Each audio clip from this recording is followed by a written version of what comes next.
Welcome to episode 34.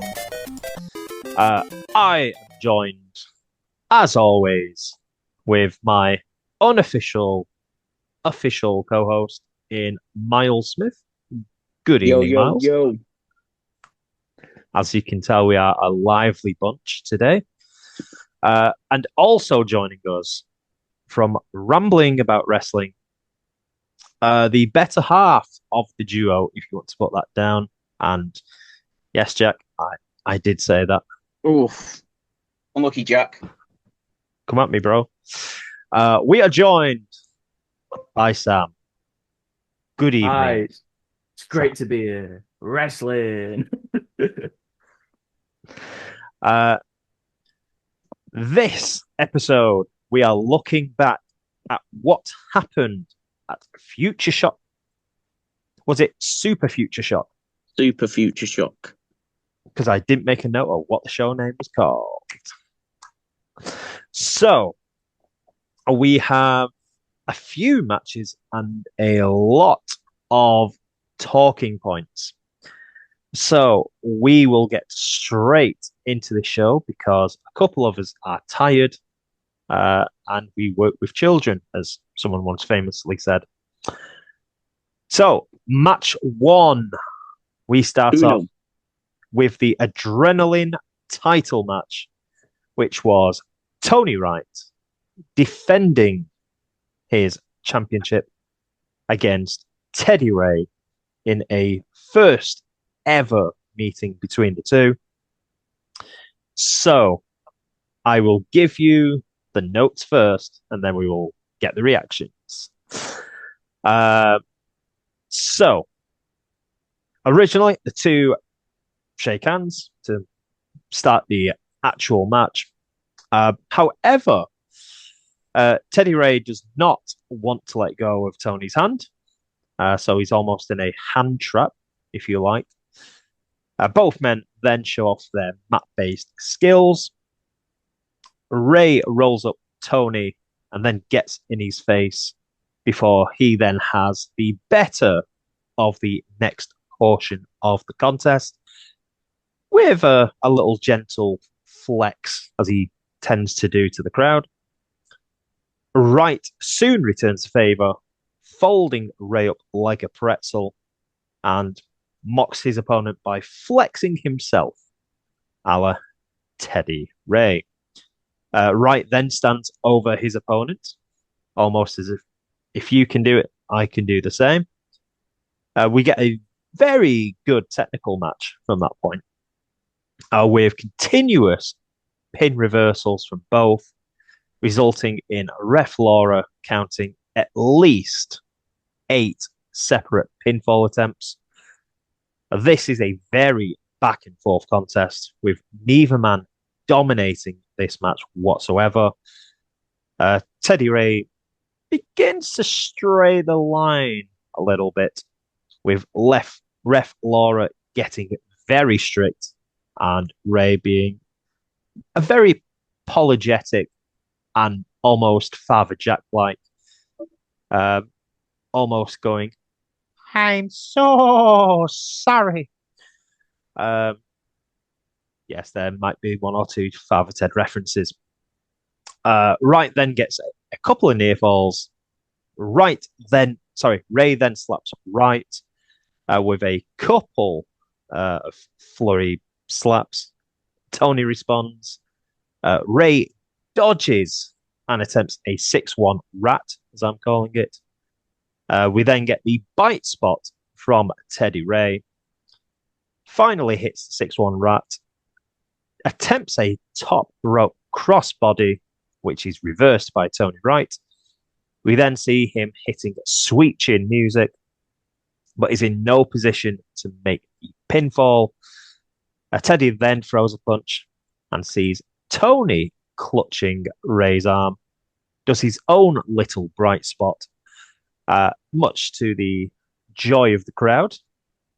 Then we see Teddy Ray running at Tony, who hits the claim to fame for the 1-2-3. Didn't get all of it, it has to be fair, but wins in a time of 14 minutes and 15 seconds. Who would like to come into this? I will go Myles because he's had his hand raised for quite a while. I was going to mention that it was originally supposed to be an open challenge, which I'd have rather it been an open challenge, but Futureshock management want to diminish the open challenge and just go with a Teddy Reay match. So, I mean, at this point, I'm almost sick of open challenges. I've seen far too many open challenges to last a lifetime with Joey Hayes doing them last year. So to actually have an actual match announced, I will happily take. I don't mind the odd open challenge. This was a very different one, though. ignore me while I have a video in the background of Teddy versus Tony. Okay. I was wondering what on earth that noise was. Yeah, it made a bit of sense for Tony to kind of like have a open challenge because everyone seemed to have a match on this card that's normally on the show, with a couple that were kind of like away from the show. And in fairness, it seemed likely it was probably got to be a Northwest Strong opponent, just due to who was left. But Sam, what was your take on this before we get Myles's follow up? I feel like I really enjoyed this match. It was very technical, like a lot of Tony's matches, and what I like is that Tony's like at some point it looks like two people just cartwheeling over and over because there was a lot of rolls and a lot of reversing out of holds and everything. So I think this match had one of the best choreo of the night. You know, it flowed really well. There wasn't like many dull spots. My biggest problem with the match is that it went on first because I feel like it set the bar a bit too high for the rest of the match.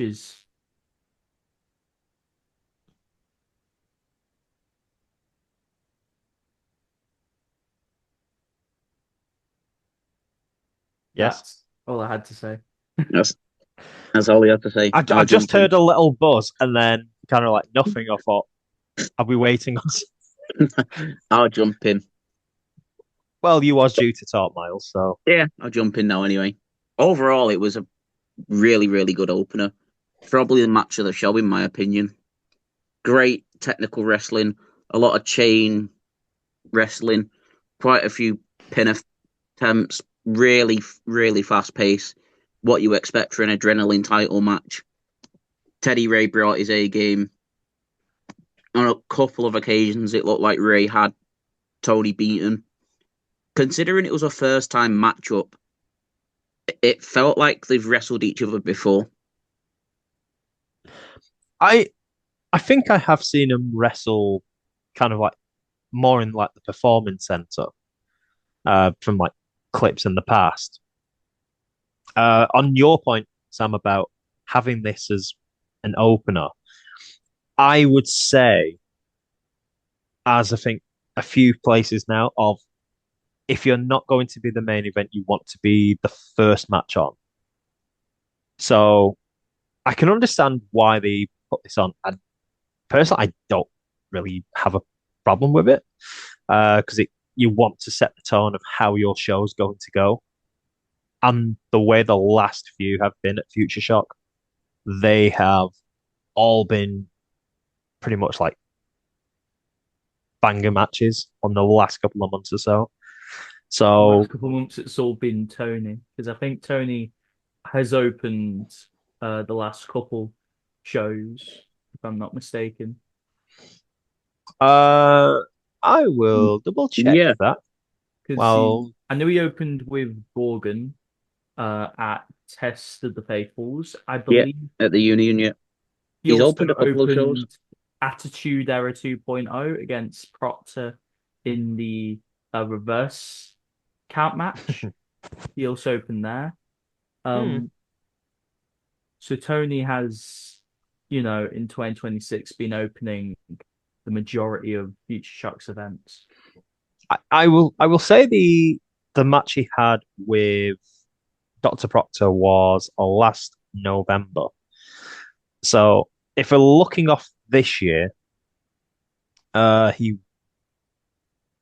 he defended the Adrenaline title uh, at the Fairfield, but that was judged by that was not Yeah, the against Josh first Easy. match.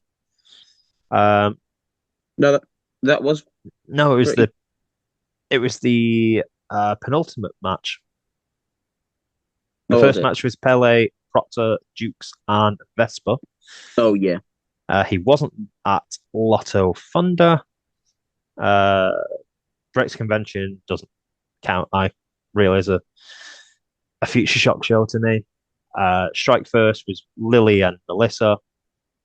Uh, then he faced Gorgon at Test of the Faithful Part 1, and he's done the same again. So, the only thing I will say on the last show, he was booked elsewhere and had to pretty much dash off. Um, so, on that one, made a bit of sense. This one, I think, is just to kind of like get the crowd going and moving. And I think you will with Tony on any show. Myles, Oh, have I still got my hand up? I forgot I yes, still had it up. Um, I don't even know where to go now. Been nearly a year, hasn't it? Tony what's Wright, Adrenaline His title champion. defense. Yeah, It's it's been been like nearly a year now. 9 months, hasn't it? he won it on 17th of August. So So he's still got another 4 months yet.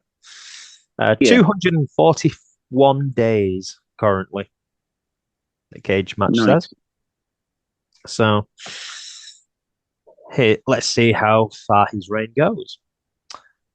We move to match number 2, which I think we'll get a few comments on this one. Uh, well, we'll touch on the match and then the fallout after.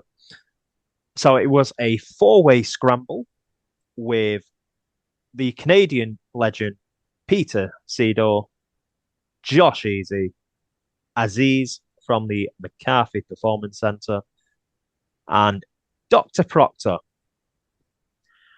That was your 4. However, we then had a image flash up on the screen at the Stockport Guildhall saying new foe has entered this match, and it was John, which drew a massive pop from the Stockport audience. Um, so again, we'll come to John at the end. However, we started off with John entering the ring, shaking or tried to shake hands with everyone in the match. Aziz did not want any part of John near him. We then have John going up to Cedar and saying, "Can I share the corner of the ring with you before we start the match?" Which got the crowd going, and then saw Peter clothesline him. Then from that point, we went pretty much into the contest, where we have Easy throwing Cedar over the top rope. This leads to Dr. Proctor diving through the ring ropes, hitting John, as Cedar pretty much put him in front of him like I was going to say, a human centipede, human shield. Don't ask, don't even ask. Um, We then have Josh looking to follow suit, but he's cut off by Aziz, who nails him with a clothesline. He then mocks the Stockport crowd by going easy, easy. We then have a springboard crossbody by Easy to Aziz. Cedar then comes into the ring where Josh attempts a cutter, but Cedar does a great job to avoid taking the actual move and does a handstand. This then sees the Canadian hero hitting a full Nelson slam. The Doctor is in as Proctor hits Cedar and puts him on the back foot, hitting a, what are we calling it? The defibrillator? Clear. I don't think there's an actual move name for it. I don't think he's got any move name for it. Yeah, we'll call it the defibrillator. Pete does a great job of absolutely selling this move as he springs back like he's on a bungee cord into the turnbuckle. To which I think I keep saying it constantly in the video, saying how good it was. We then have Aziz and Sador joining forces, it looks like, as they take the rest of the field out. The two share an embrace, but Aziz has no time for him. Effectively turns on Sador, stoked. Aziz has a purple patch in the contest. Cedar then runs the ropes. So you had John kneeling in the ring and pretty much was on Dream Street. Cedar runs the ropes as violently as one can, at least 3 or 4 times, and then just playfully slaps John, who crumbles to a heap. John then knocks the Canadian down for a couple of clotheslines before Sador then catches him, hits him with an unprettier. Then we get a 2 count, and we stutter towards a 3 count. Sador wins, but we'll put a little asterisk next to that, and wins in a time of 8 minutes and 40 seconds, there or thereabouts. Johnny rolls out of the ring and he's helped by Futureshock staff because no one particularly knows what's going on at this point. So we don't know if John had suffered an injury and they kind of cut the match short, or I don't think we'll fully know what's happened unless you're in the back. So the streak is over and is no longer 0-16. He is now 1-16. Or is he? Because in the last couple of days, Futureshock have put a video out of Sador basically leaping around, almost doing somersaults while John's just like nursing his neck. And while he's playing Celine Dion, a referee comes into the room and informs our Canadian hero that the result is null and void. So Sador asks, why is it null and void? And the explanation is that the ring bell had gone before John had entered the contest, of which it was a 4-way, and John was not the illegal participant in this contest. And on that point, discuss. All I'm going to say is bunch of crap. John was in the match. Why did John get a Titantron? Why has John come to the ring in ring gear? Why is he wrestling the other 4 wrestlers in the match? It's a scramble match. John was in the match. Sador won. I don't even care if Sador's heel. Sador got screwed. We are going to turn Sador face by the end of this year. I guarantee you. Peter Sador is the people's hero. That might be one of the best promos I've seen this year, actually. And we've had it here. Up there. Or, as it has now become publicly acknowledged by a lot of people, the Stockport Screwjob. It was the Stockport Screwjob. So I've seen a few people actually post the Stockport Screwjob. Even Aziz has Yes. acknowledged the term. I would like to take credit for that because I had posted it, but no one had actually seen me put the post out at the time. But I think everyone was on the same wavelength. Well, I saw your post and I said it because of yours. Yeah. I think everyone had the same idea, so it's got to be Canada referees. Yeah, it's a choice, but what I will do is I will see where this goes. I will give them the benefit of the doubt. It's on cage match, so it's a legit win for Peter. I don't care what Futureshock management say. Cameron Futureshock strikes again. Up yours, Cameron Futureshock. You mark. It was weird though. This match, it felt like there was a lot more to tell.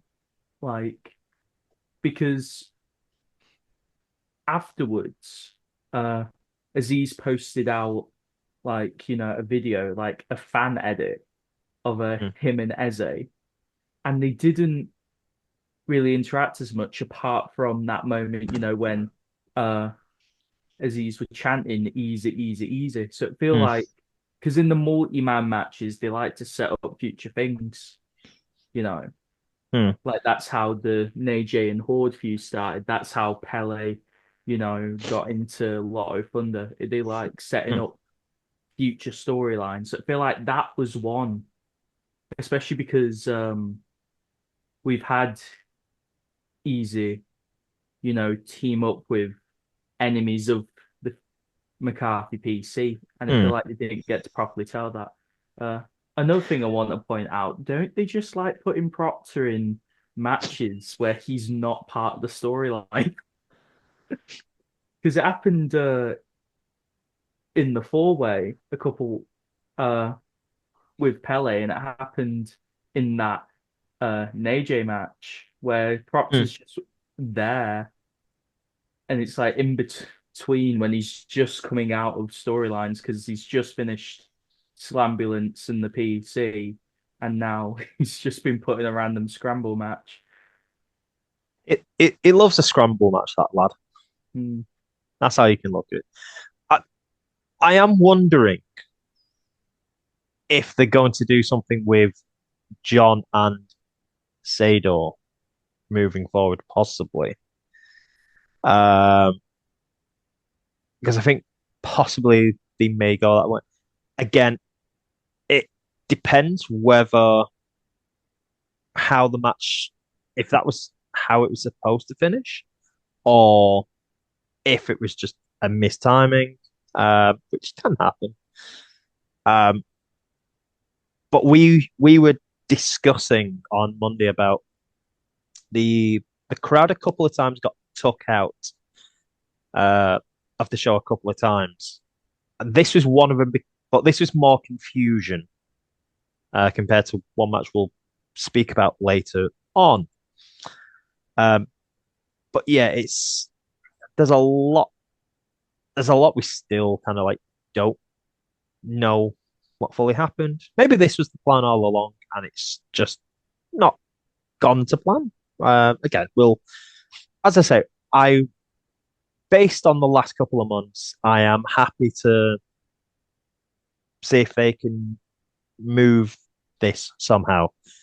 Because there has been one or two occasions a mishap has happened and they have retrieved it. So I will give them the benefit. Squire. The only thing I can think of that they can do to resolve this is when Jensen Vesper comes back from France, is they set up a tag team match with Jensen and Peter versus Nadjei, and then have Jensen and Peter pick up the win by like a DQ or something. So they get a sort of tag team victory for Jensen and Cedar. I have made this I actually said it to him at Salford on Friday. I'd love Cedar to win like the tag belts, but it'd be a case of he never ever pins anyone. He'd go to pin, but he'd never win. To which he did look at me kind of a bit weird. Just go, how would I win the tag belts if I don't win? And I had to explain. He went, oh, okay, that makes sense. That could be cool. Like I can just imagine, like you know how Oberman, in his promo after winning, the trophy tournament, being like, I need to find a friend. I could go after the tag belts. Yeah. It's Sidor and Oberman gets the job done, and Sidor just glomps on for the credit. I mean, it just feel like that. The video of that person was it the goalie video where he saves all the penalties but doesn't particularly try and just constantly gets hit. It'd just be like Sidor being beaten up and then Oberman would just come in at the last minute and just kind of do one move and win. Just put Sidor on top. Be like be a bit like weekend at Bernie's, but Futureshock. God, there's a reference. Well, they've referenced Weekend at Bernie's before. It was the coffin match. Remember they put glasses on Brian. To be fair, I just love referencing old films and see if anyone actually gets the reference. We then come to the officially, that is your interval. Unofficially, we have one more match to go, which was the unsanctioned match between Troy Ryan and the Monster Kong, with Declan McCarthy, your Futureshock men's champion. He was doing, well, I was going to say color commentary. He was doing commentary, at least, with Isaiah Quinn, as Lucy was pretty much told, move out the way. So, the notes I have. So, we begin this match before the bell as Troy Ryan runs into the ring and spears Kong. The two start this contest out on the outside. Kong is sent into the ring post, and then we see Troy Ryan grabbing some weaponry, picking up a trash can. Twice he nails Kong in the head with it, who does not flinch one bit. Ryan is then chopped in half with a very stiff chop. He's clotheslined to the hard wooden floor. Kong then brings his own weaponry into this match as he grabs a chain from under the ring. The match returns to the squared circle where Troy is chokeslammed onto that trash can. Kong then sets a chair up in the corner, which effectively means he who sets anything up, you can pretty much bet who's going to take it. Kong then hits a beautiful fall-away slam. Kong then whips Troy's back with the chain 3 times. Troy then wears the chain on his hand, having taken the chain off his opponent, begins to wear his rival down. Kong goes for another choke slam, but that gets reversed into a crossface with the chain that Ryan has, putting it across his mouth, uh, almost making him eat it or being like a bit on a horse. Um, just as it looks like the big man is fading, Kong gets a second wind, thumps the mat, and powers his way out, hitting a kind of like a white noise move. Uh, Deck McCarthy then leaves the commentary table, gets in the ring, staring at both Troy and Kong, puts the old Futureshock title down on the mat between them, almost as if to say you can both fight for scraps. We then get a tug of war between the two. Kong prevails, proving that he is perhaps the stronger of the two. However, having gained control of the belt, he tries to clock Troy in the head, but Ryan dodges. This results in Kong then plowing into the chair as Ryan dodges out of the way. Ryan picks up the title belt, hits his foe with the belt before going on to hit the fall of Troy for the 1, the 2, and the 3 in a time of roughly 9 minutes and 32 seconds. After the match, it sees Deck McCarthy looking stone-faced as ever, picks up the other title belt, which has the MCPC pretty much written on the title on a bit of kind of like wrist tape. He then throws a McCarthy Performance Center shirt to Troy, tapping his forehead as if to say, just think about it, son. Just think about it. Puts the belt on Kong's shoulders, and both Deck and Kong leave, with Troy Ryan wondering what on earth that was about. And I suppose gives him some food for thought. Does he join the McCarthy Performance Center, or does he continue to be a thorn in their side? I will go Sam on this one. Yeah, this match, it was if you just want to see two people beat the crap out of each other, you got what you came for, bucket loads. I wish we would have been able to see it, but I like the detail now that the pictures have come out that Troy's wrist tape for this match had Kong written on his fist. So I wish I love the opening spot where he just rushes in and immediately goes for him. But I would love if we could have gotten, to see that at some point. Because there wasn't any point where there wasn't a slowing down point apart from the submission hold. Everything else, both men were moving for most of the action. It is interesting, the ending, because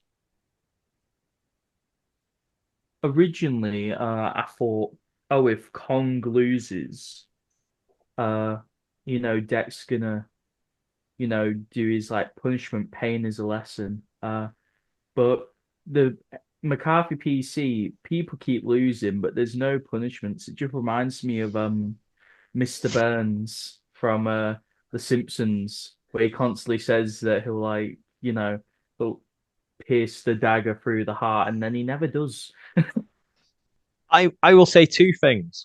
One, quickly on the wrist tape, he had Kong on one, and if anyone else noticed, he had AD on the other side, which would have been Anderson Daniels, which I did manage to catch a glimpse of that. So nice to see he still has his tag partner in his thoughts. In relation to kind of McCarthy Performance Center losing, officially does not go against him on the record because it's unsanctioned. So, Yeah, still undefeated. still undefeated. But I think what this was pretty much a case of was Deck thinking, let's see how you go against our hired gun. If you can pretty much beat the crap out of Kong and you put in a good performance, then I might actually really want to have you on our team. And I think that's pretty much what this was. It was almost like a trial, if you like, from Deck's side of we could do with someone like you actually on there. Not, I mean, you've got Congo already, which is scary, but if you have someone with a bit more experience and knows how to win gold, it's not a bad shout having someone like Ryan on your team. I'll say that for you. I could see Kong and Troy just absolutely folding Harvey Dukes in half. It's an interesting possibility. So I guess wild. It is wild how on this show, both McCarthy Performance Center members lost, but technically both don't count. One was unsanctioned and one was later ruled as a no contest, meaning that's like, stripped from the record. Well, I always think in like triple threat four-way matches, if you're not the one getting pinned, you don't particularly lose the match. You're just there. I mean, technically, you do count as a loss because you weren't the person that won the match, but at the same time, you weren't the one being pinned. It's like half a loss. It's half a loss. 0.5 of a loss. Yeah, it's 0.5 of a loss.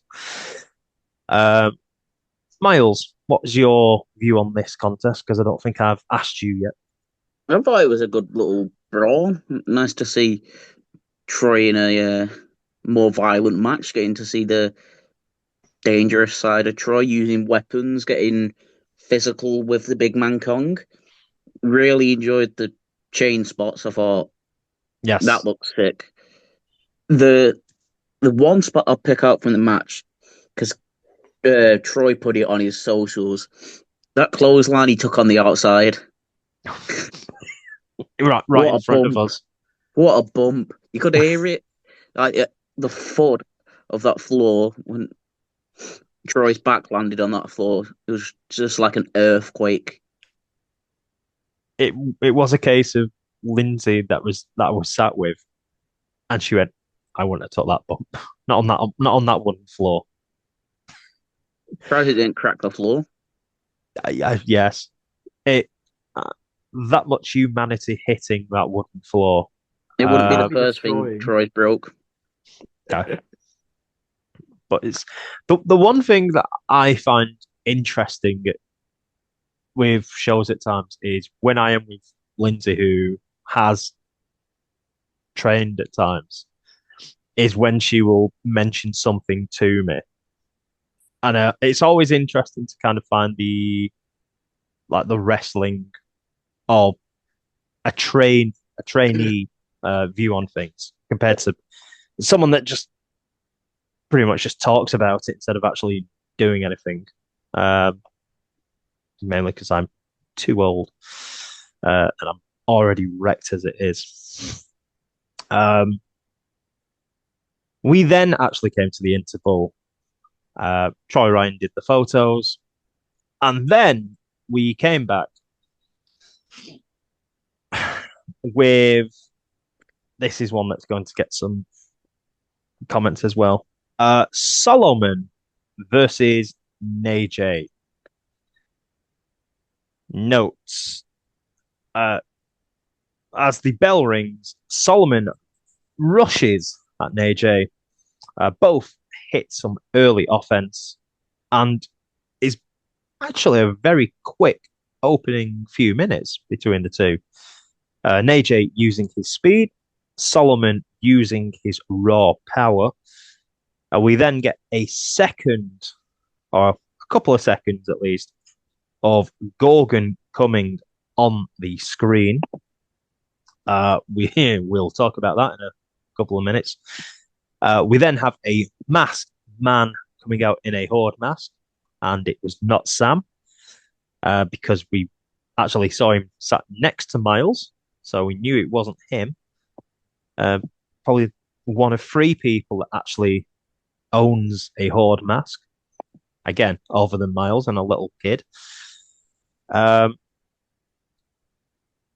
this masked man comes out with a steel chair, gives it to Solomon to try and use. Solomon does not want to use the chair at all. He's almost felt like he's trying to change his ways in recent times. So he kicks the chair away. A second time, Gorgon's video comes on, distracting Nadjei as Solomon knocks him off the top rope. Solomon again gets told to use the steel chair, picks it up, throws it over the top rope, and just shakes his head, saying, I'm not using it. Solomon then goes to hit a razor's edge, but he can't do it. Nadjei then hits a drop kick through the bottom rope, very similar to how Tom McCall does it. We then have Nadjei hitting a buff blockbuster off Brett's rope, followed by a Rough Rider by Nadjei, full Nelson Slam by Solomon, and a Razor's Edge.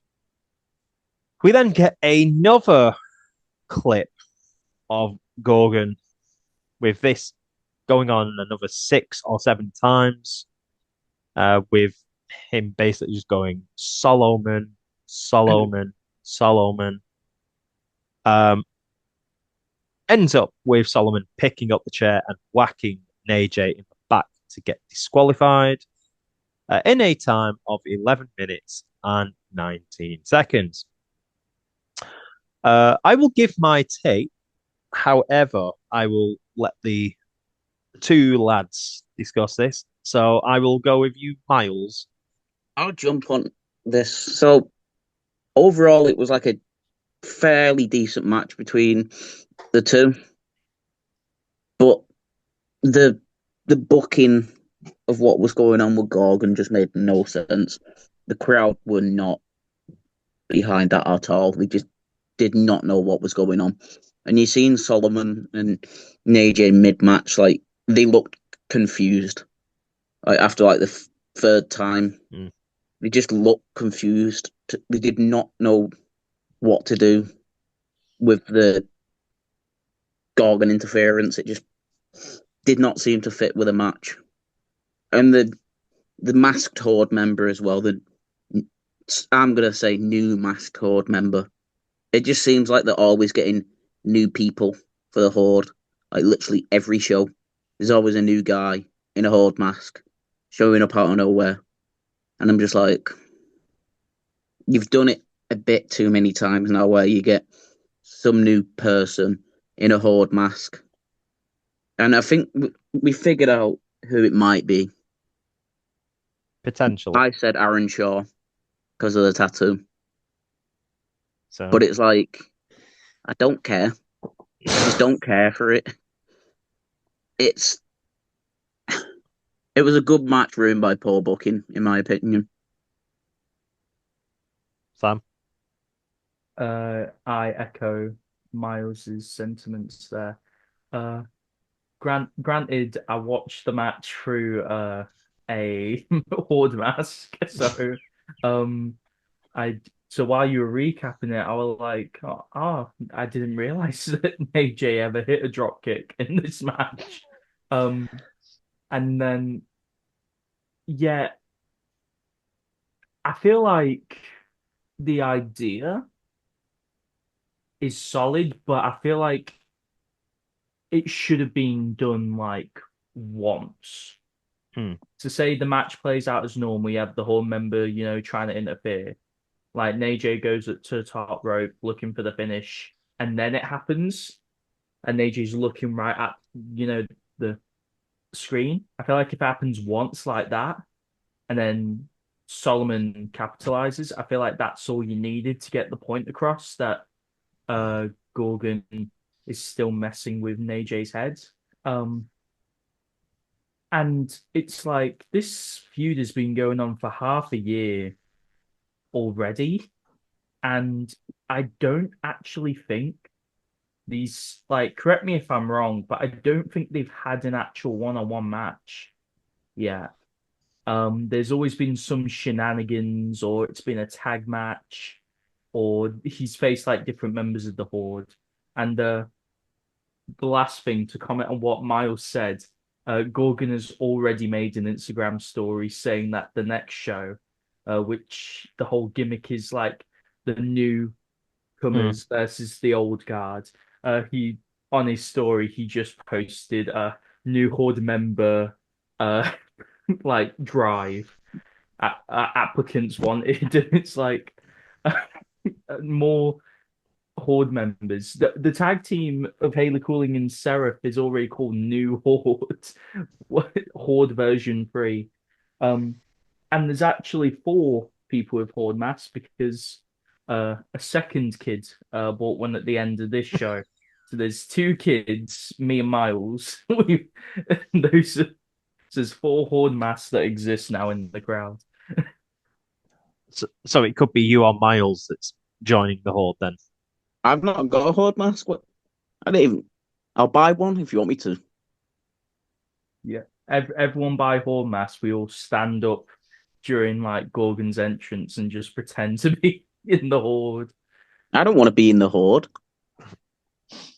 I want to be like the Horde's lawyer, their legal team. Just I'd rather be Declan McCarthy's manager than be in the Horde. do like the full Saul Goodman routine, but with defending Gorgon. My take on it, after the show, I said it was the worst match of the card. However, having watched it back, it wasn't as bad as it seemed on the day. Yeah, And I it say was a that decent match. I say that because all I remember mostly was the constant video flickering of Gorgon, where what should have happened was do it the first couple of minutes to get in Nadjei, and then do it, say, middle of the match, and then do it at the end of the match. So about 3 times. I actually wrote how many times we saw that video play, and it's pushing 10. And probably about three of them was a case. It was probably a case of the last 3 being Gorgon just going Solomon. The last one was a good 10 seconds of him just going Solomon, Solomon, Solomon, Solomon. Either that or the video just paused and it wouldn't stop freezing. It kept playing and playing. Like when you buy a cameo off of a celebrity that only cares like 30%. Like that was the inflection Gorgon was giving. It wasn't like, angrily. It was just saying it the most neutral way possible. But it's a thing of, it's like you said, in theory, it sounds good. In theory, communism works. However, the execution of this possible plan was awful. They did not need to keep playing every. You know how bad it was when the crowd were constantly going, "What is this? What's it all about? Why do they keep playing this thing?" I think there was too many. You didn't have to play it about 7 times. I think it was the completely like wrong venue to do it in because I think both Fairfield and the Union. I know the Union has it, but I'm not sure. I think Fairfield might. They have like pet desks, and like if the whole idea was like Gorgon is manipulating the lights, he's making them shine brighter so that Nadjei can't see when he's diving, and I'm like, if there was some other videos, like if there was like it would randomly play Gorgon's Titantron, if we randomly play the clip on a Botchamania of Nadjei falling down the stairs at Atomic, if they just put like if they just did different things with it and expanded on the basic idea, I think that could have really worked. I feel like if you had this match in the Union where you could, have the lights mess up, if you could have like this playing, I mean, noise, like the match's idea on a fundamental level works. I just think it was a completely wrong venue to do it in because you can't do anything in the Guildhall. They have done the lights thing at the Guildhall, but it doesn't lead itself that well to it. Again, the Union would be the best place to kind of mess with the lights and everything. But it was, I think what it did, the constant video thing, it hurt the match a lot. If you take away that whole video thing, they already had a story in place of the masked man saying to saying to Solomon, use this chair. We want you're part of the Horde. You do what we tell you to do. And him saying, I'm not doing it. If they'd then played that last video of Gorgon saying, Solomon, then fair enough. That works because it's his master basically saying, I'm telling you to do this. But it was just the overkill of that video being played. If you had 2 or 3 times of him going to Nadjei, because by the time we got to the 3rd time, both men had effectively given up looking at the screen because it was almost like, right, we're fed up of this now. As were the crowd. No one, when it came on the video, no one now was looking at the screen because they were fed up of getting like about half a second and then just switching back to the ring. So it was just a case of poorness, which again, on second look back, the match was fine, but just how they did things around it just really hurt that match. Especially coming back from the interval. Yeah. I think that's what killed the second half because doing that after a break, it just all the things from the unsanctioned match, which got the crowd back into it after the scramble botch. They just like a lead balloon. Because it was almost the crowd went down a bit after that scramble match because again, confusion. Then you had the unsanctioned match and it picked the crowd right up again. And then how they went about with this match and it just fell off another cliff and it really did hurt the following match we'll talk about now, which was your penultimate match of the night, was for the Futureshock Women's Championship. Lily Winter going up against the champion Hollie Barlow. And the notes are as follows. ropes. Winter tries to end things once the bell rings with a running boot, but does not particularly go to plan. Hollie goes to do her lay down and kind of like pretty spot, but Lily is having absolutely none of this. She having none of Hollie's shit in this. Hall then dives through the ropes to knock Lily flying. Hollie then looks to set up the Barlow stunner, but sees her attempt thwarted when Winter hits a forearm smash and catapults Hollie's throat into the ring rope. We see a very vicious Lily Winter in this contest. The fans who we have chatted about off air, with one shouting for, or one booing Hollie and the other being a mad Hollie fan, where we had one shouting, "You got this, Hall," and the other one shouting, "No, you haven't." To which it was quite humorous the first couple of times, but we'll kind of leave that there. Winter then counters yet another Barlow stunner attempt. She catches the champion and hits a fall away slam. Barlow fires back, but Winter sees into the future and does a Martinez from United on Monday night, pulling the hair back of Barlow. Barlow then reverses I think she goes to do a back suplex and reverses in mid-air even to land on the challenger. Hollie attempts again for a Barlow stunner, but sees Lily's counter into a back suplex.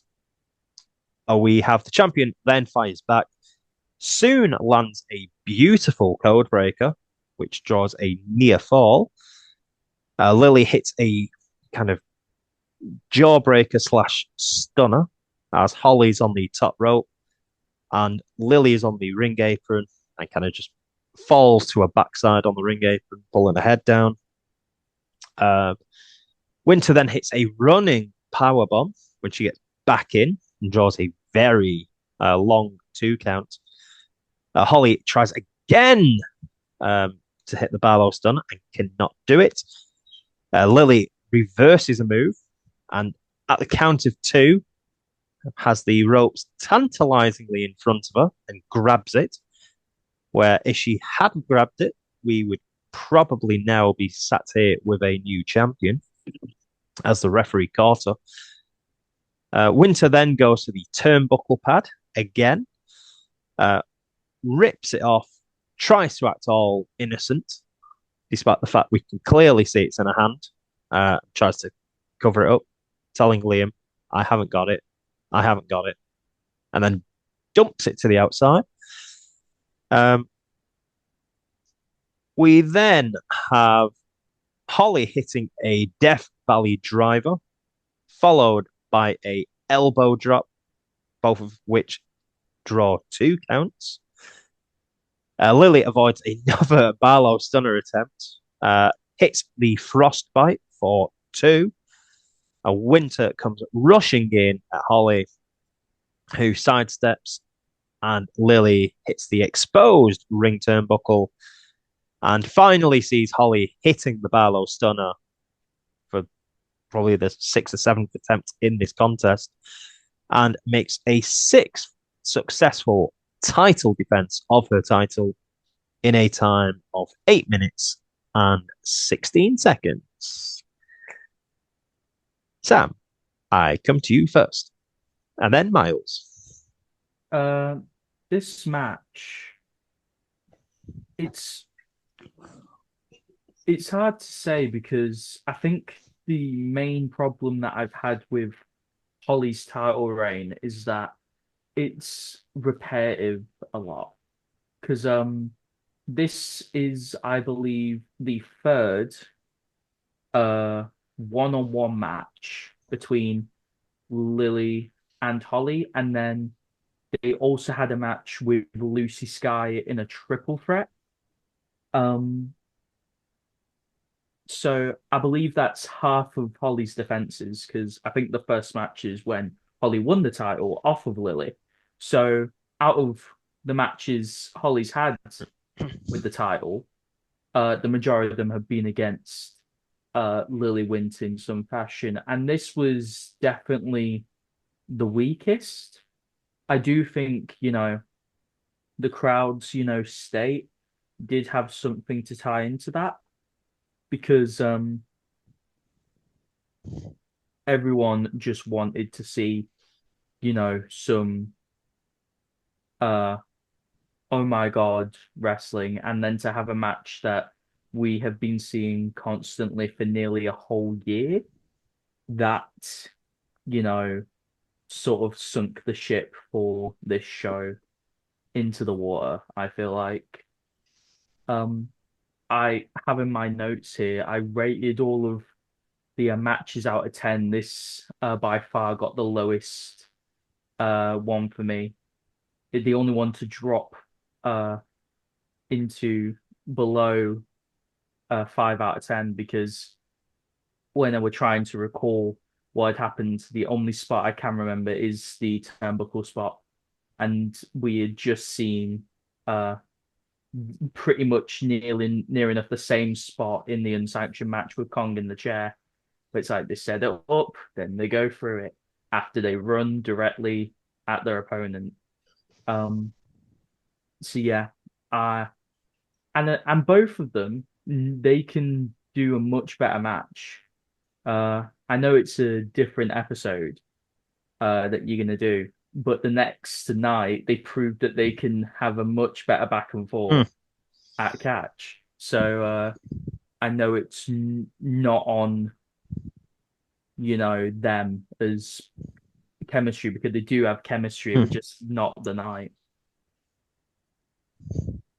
Miles? Yeah, I'll agree. I thought it was a decent match, but it's what we've seen before between these two in a singles match. Like it's all the same moves. Lily was coming up with a few different moves in this match. I did enjoy like the sort of like the assisted DDT sort of like net breaker on the top. But other than that, it was like how many times can you try hit your finishing move in one match and then reverse it? And the turnbuckle spot, having a face win with like a heel move, like accidentally, sort of like I wouldn't have had that as the ending. Like a face winning with like a exposed turnbuckle just didn't seem to fit right with Hollie's character in Futureshock. It just doesn't seem like that should have been the ending because Hollie's the clear baby face. So having the heel lose to like a heel spot just probably not the right ending. I would have had Lily go over in this match and become champion. So, looking at the title defenses for Hollie, since winning the title back in June, she faced Lily Winter at the Fairfield Social Club when they were Mario and Luigi. So almost a callback to that. Her second title defense was against Lucy Sky. Third was against Harley Hudson at the Fairfield at Attitude Era 2.0. Then we had the match against Lily Winter and Lucy Sky. So almost the same two. Saxa at the Guildhall back in February.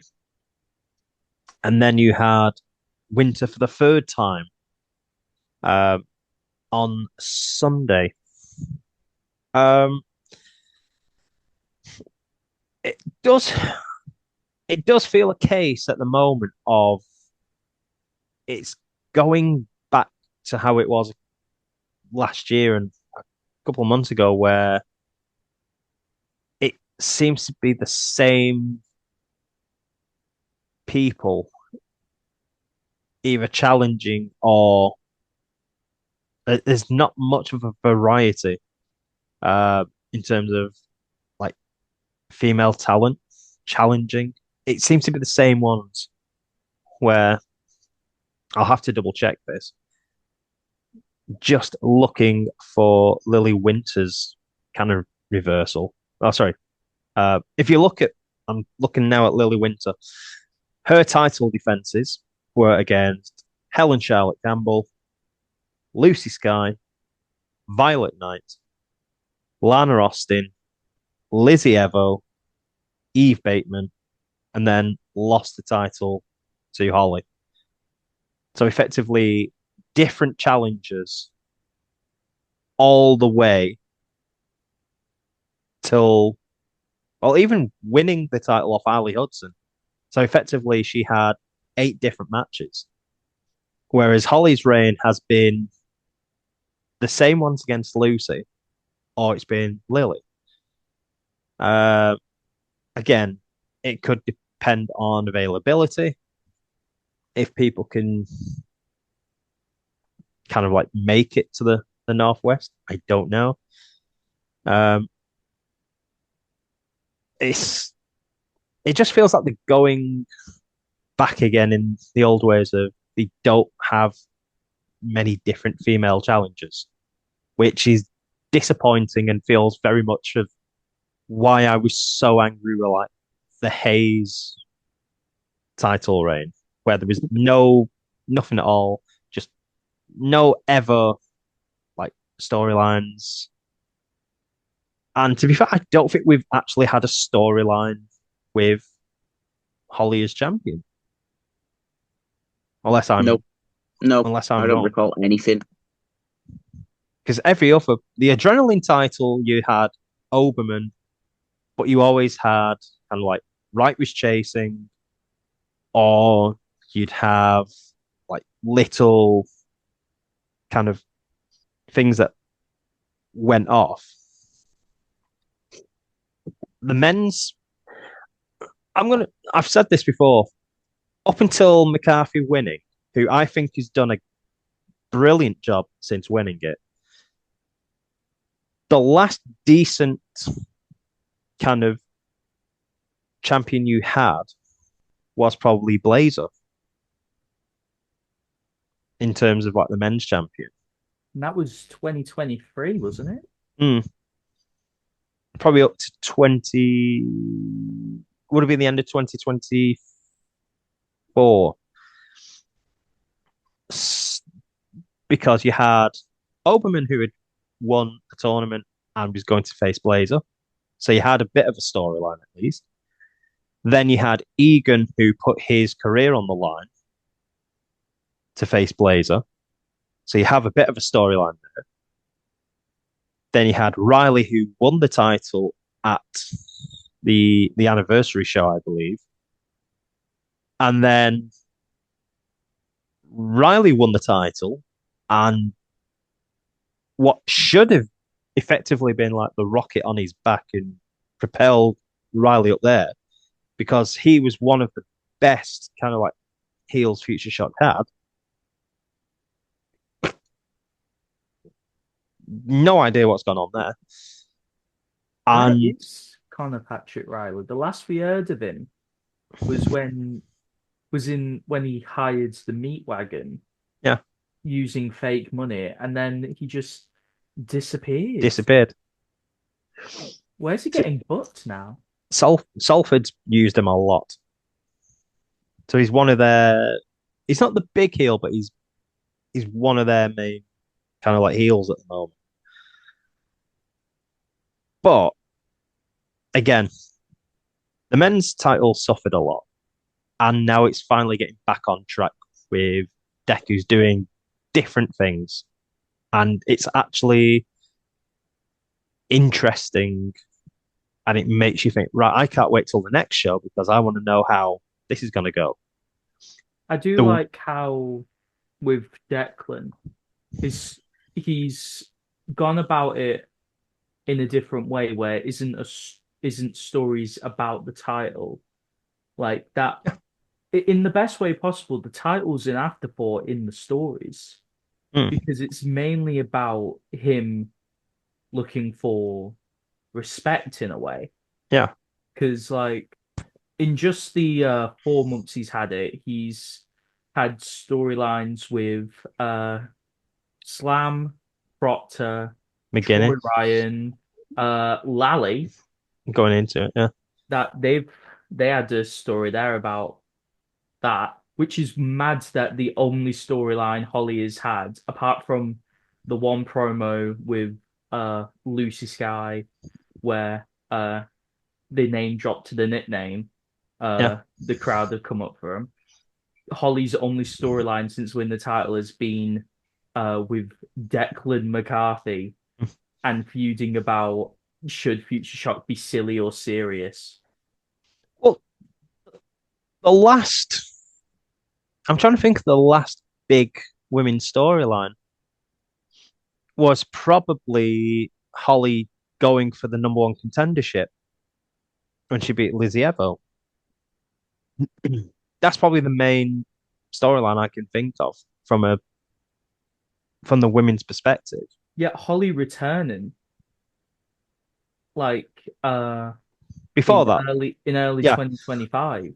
yeah, So I think it's been like a whole year without a proper women's storyline, which is because mad. it was the only, as I say, storyline I can think of was Hollie wanting to challenge for the women's title, and then Lily saying you'll have to prove yourself against the challenger, which was Lizzie Evo, which saw her become the number one contender. So that's a vague kind of storyline.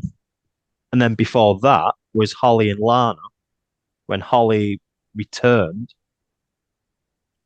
uh, and kind of wanted to gain revenge over Lana, who kind of took her out originally, if you wanted to go off technically like a story.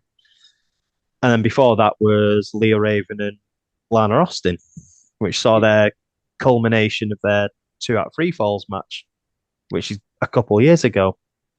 So It does sort of feel like with the women's division that they're almost spinning plates because I've said this idea to Miles. I believe their current vision is to have Lana and Hollie at anniversary. So it does feel like the spin plates. I mean, it can't. My belief in it is kind of wavered a little today, actually, because they did drop a Lily Winter promo.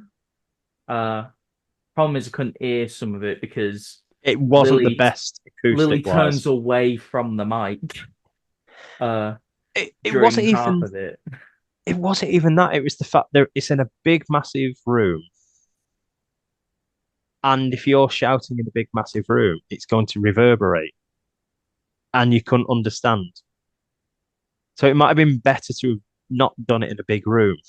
Or did it next to a curtain so that the curtain absorbs the volume because like fabric it like traps the audio waves like the vibrations. But so yeah, I do feel like that's their current vision Yeah. because if there aren't spinning plates at the moment, it's just weird how you'd give a storyline to each division, and not the women's. Because I'll end with this. It wasn't a I it was a fair match, I thought. I thought it was Lily's best showing in Futureshock, not as a champion. It made her look vicious, but the problem is now she's had 3 chances and not one. And you can't keep putting Lily in picture. And also you can't just put Lucy in again because it's going to be the same thing. It's almost like you have to bring someone else in. But at the moment, there's no real credible challengers.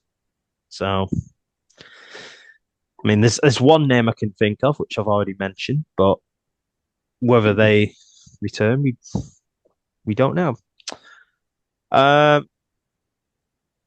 And we now come to our main event of the show, which was FTM finely tuned machines in Tom McCall and Critchy taking on the champions, the 05, in Deck Henry and Harvey Dukes. The notes, of which I have unfortunately written plenty. So the former champions come out to technically home field advantage. And I say home field advantage because they are right by the River Mersey, as that flows through Stockport, if you didn't know. However, the crowd are right behind Mario and Luigi, which is Dukes and Henry dressed as the two Nintendo characters. If we say that, we might get sued. We get into the match, and we see Critchy dragging out Dukes. Henry then dives at Critchy. Tom McCall does his usual kind of diving through the ropes, feet first, knocking Henry. Then we see Harvey Dukes leaping over the top rope like a salmon out of water, taking out FTM. I'll come to this point at the end, actually. We then have the champions having the early advantage. Critchy is going absolutely mental at this point, shouting at the crowd who are giving him both barrels. We then, around the 5-minute mark, see I can't say it's an injury as such, but it is something that's clearly noticeable. And we were watching it just before we started recording, where it saw Tom throwing Henry into the ring ropes, bounces off the ropes, Critchy drops down, and Henry has no room to hop over, ends up being tripped, and as he falls, Tom, I think, is trying to kick him in the ribs. However, Henry's already going down and gets a very sore one to the shin. Did someone put their hand up? No. Something came on my screen. It looked like a hand, so I wasn't too sure. So at this point, it sees Tom grabbing his shin, ankle, to which we didn't know at the time which part it was. It was just his leg. He's clearly in a lot of pain and a bit of distress. McCall is an absolute warrior in this match, it has to be said. He battles on for the rest of this match, but they are clearly working around Tom, it feels. Critchy's the more mobile of the two. They do really well to kind of work very short tags, FTM, trying to mask the problem. Deck Henry then gets tagged in and sees him hitting a beautiful springboard back elbow on FTM. Then a spinning DDT by Henry is followed up by a frog splash by Harvey Dukes, which draws a 2 count. FTM then go for their tandem move, which I cannot remember what it is called. I want to say it's a Liverpool reference, and I cannot remember what it's called. But anyway, Henry dodges out the way, hits a stunner. Henry then goes to do a moonsault to the outside and is successful. We then have the kind of rolling cannonball off the top rope and off the shoulders of Dukes down onto McCall for a 2 count. FTM go to do their finisher again, but Dukes ducks and Tom takes out Reese for a ref pump, and shenanigans follow as Critchy goes to get the tag titles, gives Tom one of the belts as he goes to hit Harvey and misses. Critchy then gets the belt and has Tom McCall crawling behind Deck Henry and low blowing him. Critchy then uses the belt on him. They hit their double team finisher. They then drag Reese into position, gets a 2 count, and has the entire room explode because everyone thought that would be it. A double super kick from the 05 ends with an assisted spinning stunner for the 1, 2, 3. A successful title defense for the 05 in a time of roughly 18 minutes and 20 seconds. Who would like to come into this first? I'll go. Even though we've seen this match a couple times now in Futureshock, I feel like this was probably the strongest match they've had between each other. Hopefully it's the last time they do it, because I think they've had like 4 matches now, because they had the 10-minute challenge, they've had 2 title defenses against them, and I think they've had like another match. So it might be the 4th time they've faced each other. I will say, because I haven't wrote it down, after the match, it saw Tom McCall picking or taking the tag title belts off Critchy, draping them over the shoulders of the 05, and ended up with FTM going their separate ways to the back. As Critchy was not happy with Tom effectively showing sportsmanship, if you like. Yep. He went through the curtain. Tom went through the side entrance. So I'm interested now whether they are looking to split FTM up at Futureshock, or if they're going to just say this was like a one-time thing. But to your point, they can't keep having these two facing each other. Yeah, they can't. They do need to find like other tag teams. To which there are a few tag teams in Futureshock, which we have kind of wrote down. So there are a few. It's not like a barrel scraping. But I did make I think we both did beforehand talk about, of all the matches on the card that we weren't particularly looking forward to, purely on repetitiveness, this was the one match that we kind of went into it thinking, oh, not again. We've seen this too many times now. However, this is by far the best match they have had together. Yeah, they worked really well, even with Tom's injury. I thought, they did a great job. It's because to pick up, and I don't know if he's posted anything to say he's okay or if anything's been mentioned, but I can't stress how much he was in distress in this match. The referee went up to him and said, "Are you okay?"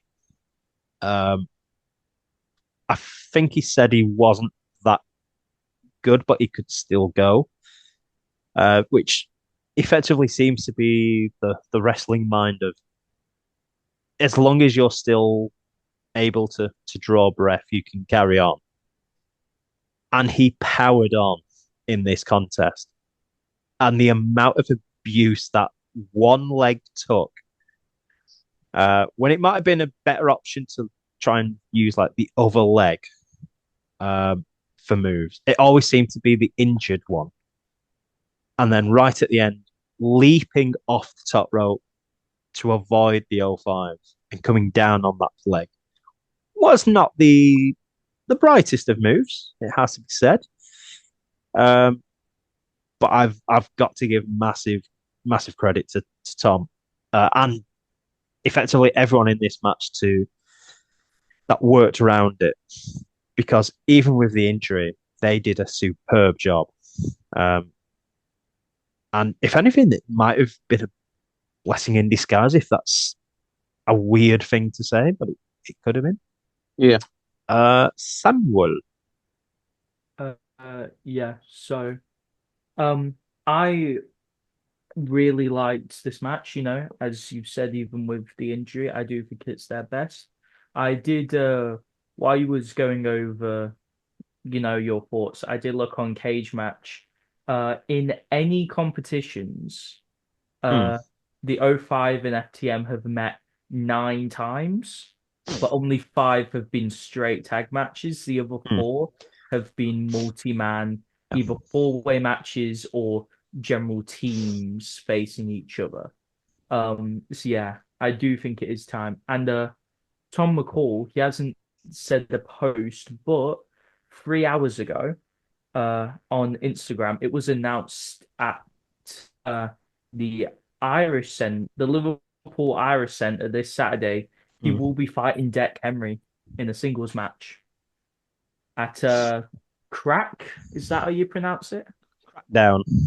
Crackdown. Crackdown, Yeah, yeah. the Crackdown. Irish version of saying crack.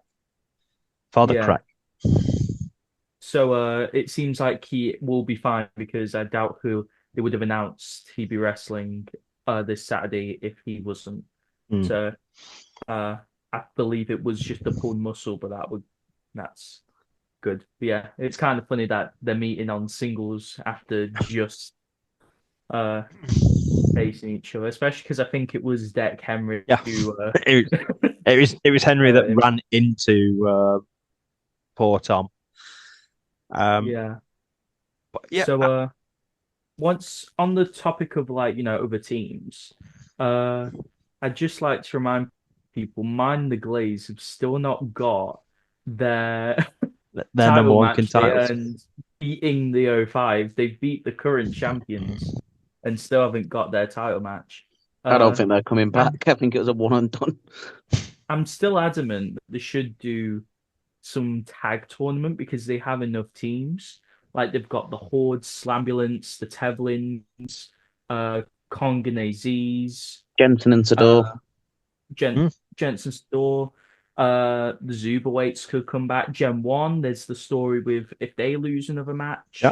Uh, so I do think at some point there should be Uh, a tag tournament. Another tag team I would throw into the mix that has a actual winning record is Lee Dawson and Romy Kendrick. Mm. Mm. And you've got Cross the North as well. Yeah. Or you have Northwest Strong. technically Gymnasio Alpha, which I do not think we will see for a long time. Um, I'm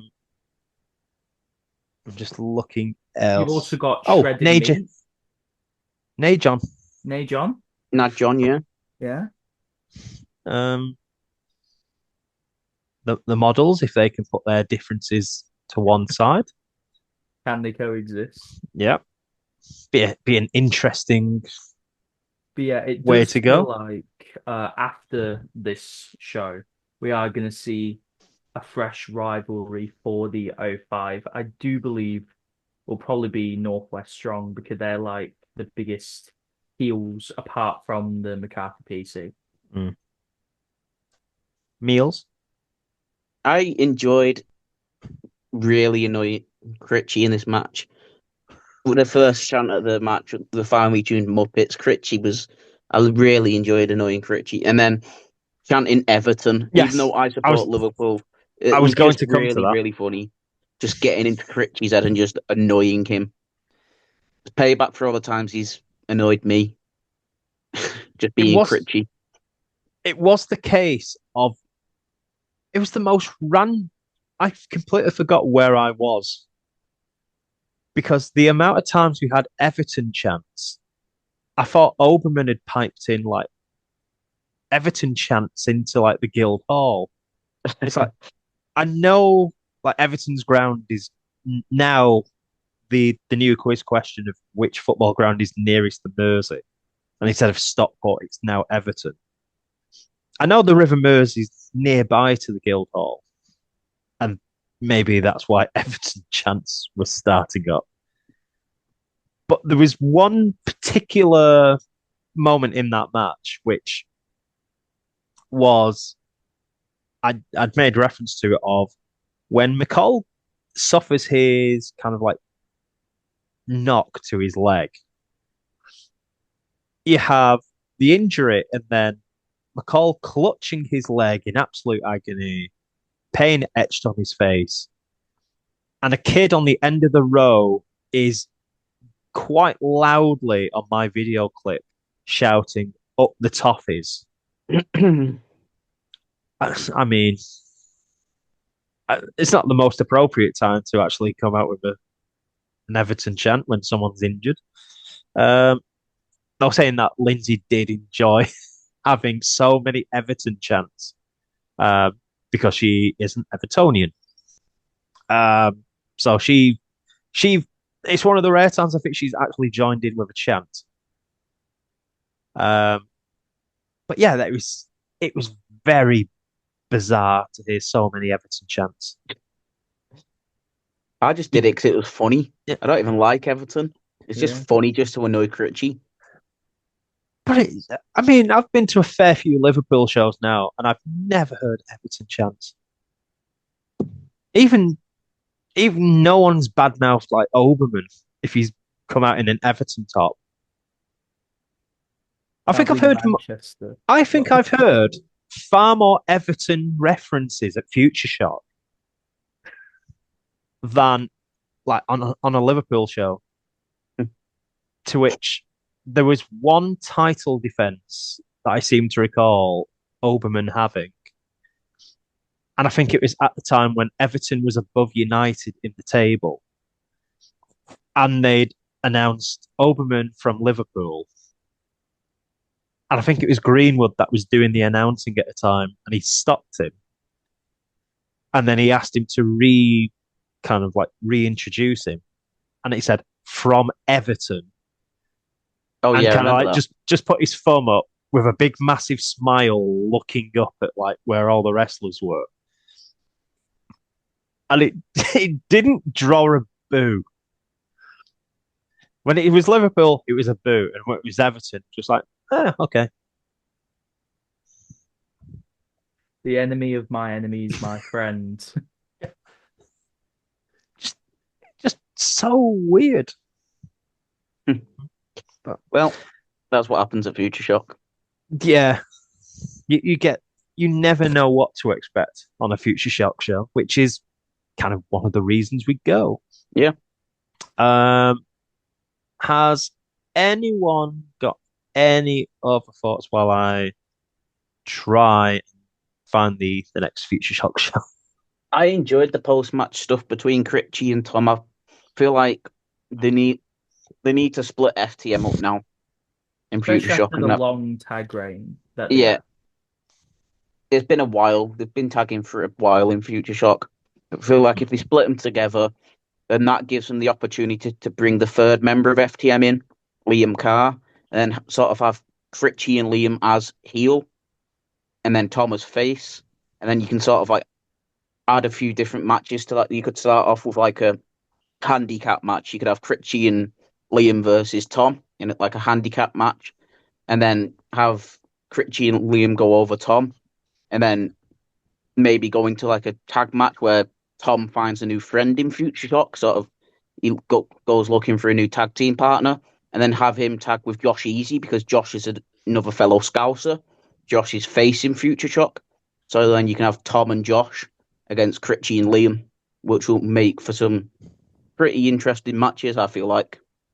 Because there is a lot of Scouse wrestlers in Futureshock, so it's an opportunity to bring in Liam Carr, I think. And if you don't know Liam Carr, he would fit nicely into Futureshock. I've just looked because you said they've been tagging for a while. December 2023 has been how long FTM been tagging in Futureshock. Futureshock was their first promotion, according to Cage Match, that housed FTM. So it's probably false. They've probably done shows before Futureshock, but apparently it was against the Models on part 2 of the trophy tournament that year. yeah, so they've tagged for a couple of years in Futureshock now, so Has anyone got anything they would like to plug? Looking at you, Sam. Yeah, please go and check out Ramblin About Wrestling. Because of people's support, I got access to the Instagram and Threads accounts. So let's keep pushing it. One day I might be able to post on the TikTok, if Jack will let me, and make sure my videos get views because he still holds it above me that I haven't gotten a video more successful than his Jersey Cup predictions. So thank you for supporting and thank you for having me here. You know, it's really fun to, talk wrestling. I love it. Always a joy to have you, Sam. Just not Ben. Have you got anything, Miles? I know you're going to say no, but I'll ask anyway. no idea. It's been a long podcast. It hasn't been that long, but it feels like it's been a long podcast. Yes, it has. Just make sure if you've never been to a Futureshock show before, just check them out. You might become a new Futureshock faithful. Yeah. For me, it's BraddersGrappers. I'll put all the socials down underneath. It's going to be much more easier to do. Pretty much because I can never remember what my handles are. Because I am that old. But for now, at least, thank you very much for watching or listening, and we bid you good night.